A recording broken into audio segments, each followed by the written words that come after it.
नमस्कार, मैं ओम आनंद। आज मैं एक ऐसे शख्स के बारे में बात करने जा रहा हूँ जो आज आपकी दुआओं के सहारे हैं, ज़िंदगी और मौत के बीच में झूल रहे हैं।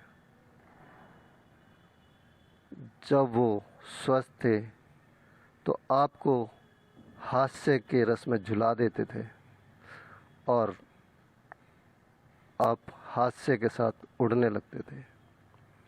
मैं राजू श्रीवास्तव जी के बारे में बात कर रहा हूँ। आज वो एम्स में हैं और अपने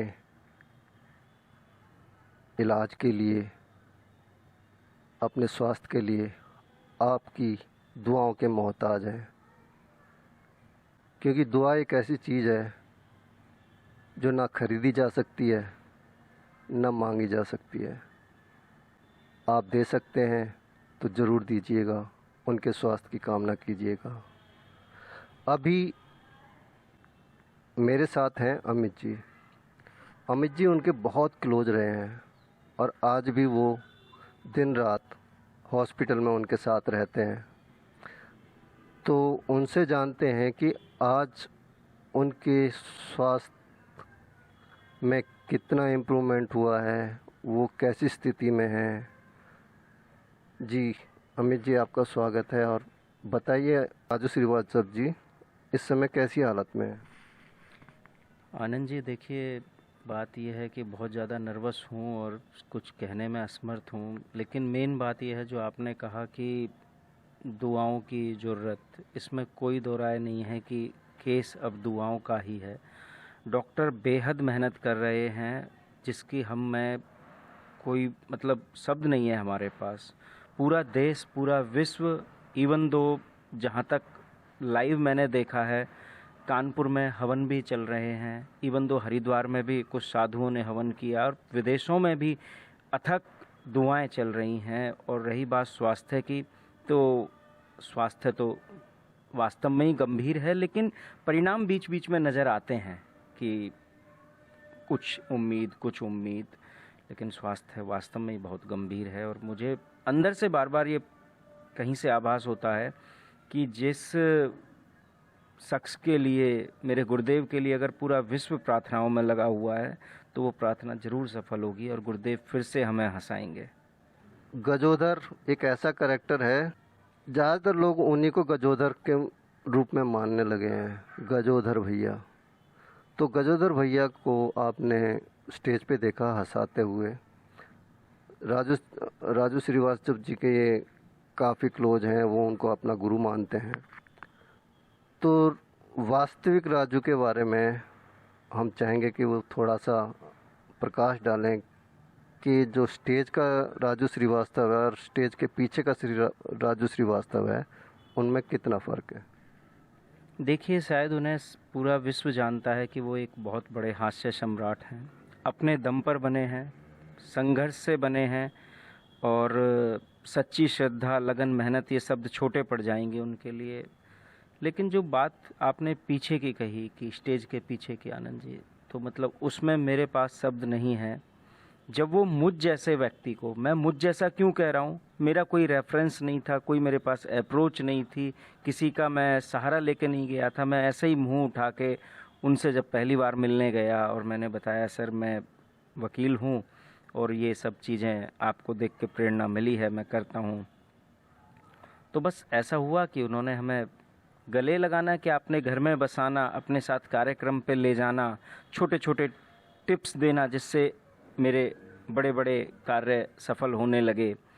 और इसी बीच में जब देश के अंतर्राष्ट्रीय वरिष्ठ कवि डॉक्टर दिनेश रघुवंशी जी ने मुझे मंच प्रदान किए, तो मैंने मंच पर कवियों के बीच में भी केवल जो सुनाया वो राजू श्रीवास्तव जी को ही सुनाया।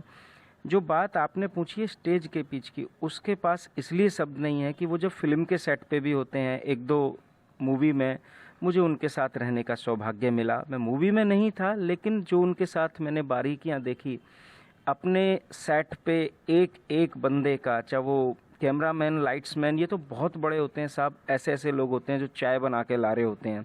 एक बंदा स्वेटिंग हुई है, पसीने पोंछने के लिए खड़ा है।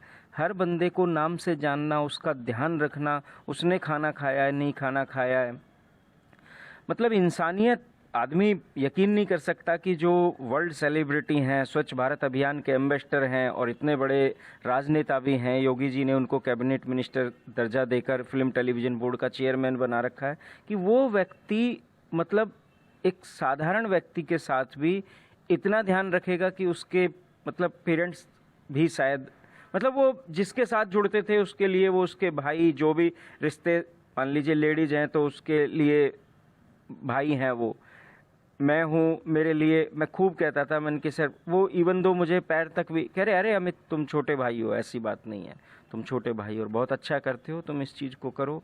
तो शब्दों से परे कोई चीज़ होती है, लेकिन आप आए हैं और आप शब्दों में जानना चाह रहे हैं, तो मेरे पास शब्द नहीं है उनकी कृपा का, उनकी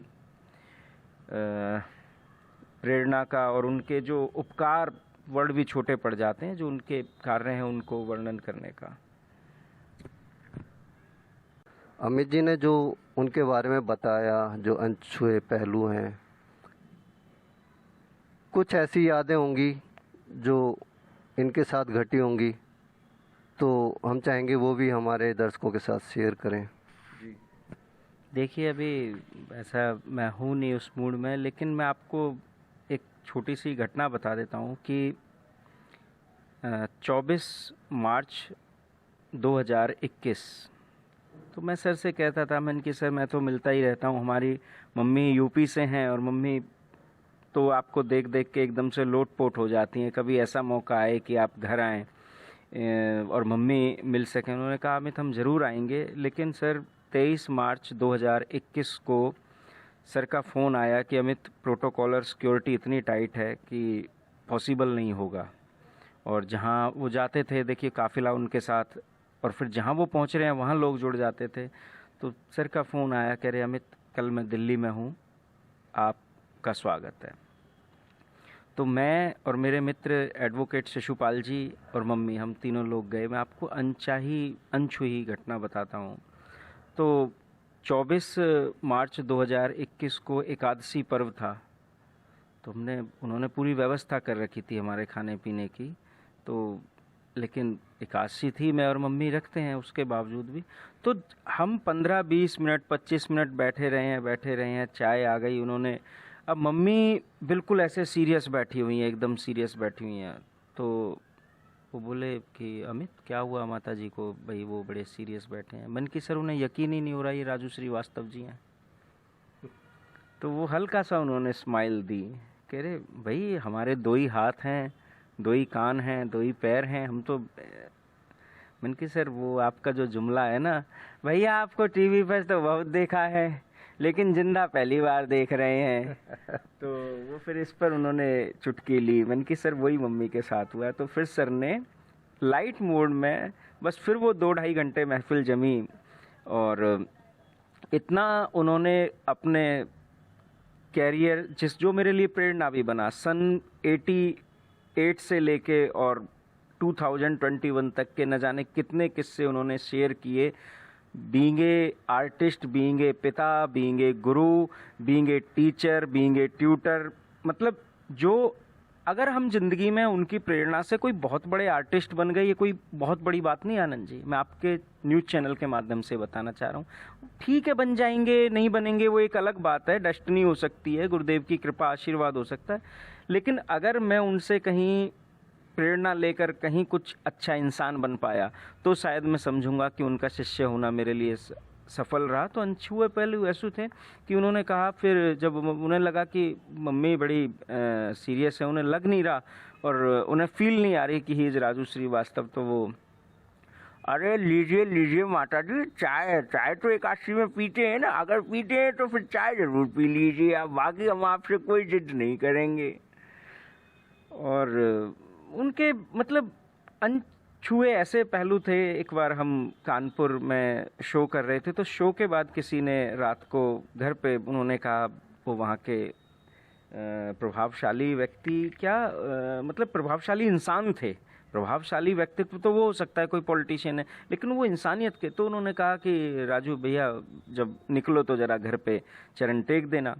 तो चरण टेकने ही वाले थे 500-700 लोगों ने, रात का बात है ये, 12 बज रहे थे, 500-700 लोगों ने उन्हें घेर लिया कानपुर में। और फिर वो लोग बोले सर से, मतलब घेर लिया, पानी सर ने पिया नहीं, अभी हमने खाना नहीं खाया, शो से आ रहे हैं, अरे राजू भैया वैक्सीन चल रही है आज की डेट में, एक वैक्सीन पर सुना दीजिए।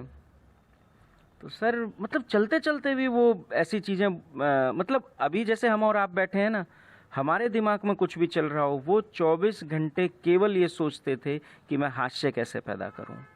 यही रीजन है कि जो हास्य केवल 2 मिनट के लिए स्टेज लाइफ में एज ए फिलर मिलता था, एज ए ब्रेक मिलता था, आज हास्य के उनके 2-2 घंटे के non stop one man show होते थे।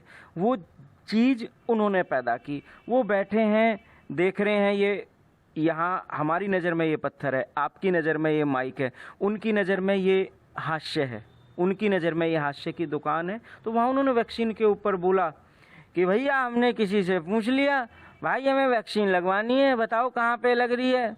तो सामने वाला बोला भैया बाएं हाथ में लग रही है। तो मतलब पता नहीं 24 घंटे मतलब क्या, केवल हास्य। सबसे बड़ी बात ये, हमसे वो दिन रात जब भी कभी हम उनसे कोई मंत्र की बात करते थे तो वो ये कहते थे कि अगर आप साधारण बन के रहोगे, पब्लिक के बीच में रहोगे, ज़मीन से जुड़े रहोगे, तो आप बहुत कुछ हास्य की दुकान इस पब्लिक में से ले पाओगे। आपको पब्लिक में रहना है, पब्लिक के बीच में रहना है, ज़मीन से जुड़े रहना है, साधारण व्यक्ति रहना है। दूसरा उन्होंने जो मुझे सबसे बड़ा मंत्र दिया था, वो ये कह रहे थे कि मंच पर चढ़ते हुए 4 तालियों के चक्कर में कभी ऐसा काम मत करना, बस ये सोचना कि घर में तुम्हारे भी बहन बेटियां रहती हैं। ये बात मानने वाली है। आज बेशक हमारे कुछ कलाकार ऊंचाइयों की बुलंदियों पे पहुंच चुके हैं, उनके अलावा कोई और नज़र नहीं आ रहा है हास्य कलाकार, लेकिन वो जो शुद्ध शाकाहारी कॉमेडी राजू श्रीवास्तव ने दी शायद, और उच्च दर्जे की, वो शायद किसी ने नहीं दी। आज कुछ कलाकार अपने आप को उच्च कोटि के कलाकार मानते होंगे, लेकिन मैं नहीं मानता कि वो बहुत उच्च कोटि के कलाकार हैं। सेलिब्रिटीज़ हो गई है, घमंडी हो गए हैं, लेकिन राजू श्रीवास्तव में मैंने कभी कोई घमंड नहीं देखा, कभी कोई, यानी कि ऐसी कॉमेडी जो 4 लोग बैठ के परिवार के साथ देख सकते हैं। भगवान से दुआ करता हूँ कि जल्दी स्वस्थ हों, गजोदर फिर वह घर वापस आए और फिर से लालू प्रसाद यादव को हंसाए, हमें हंसाए, पीएम साहब को हंसाए। नमस्कार, फिर मिलेंगे। जय हिंद, जय भारत।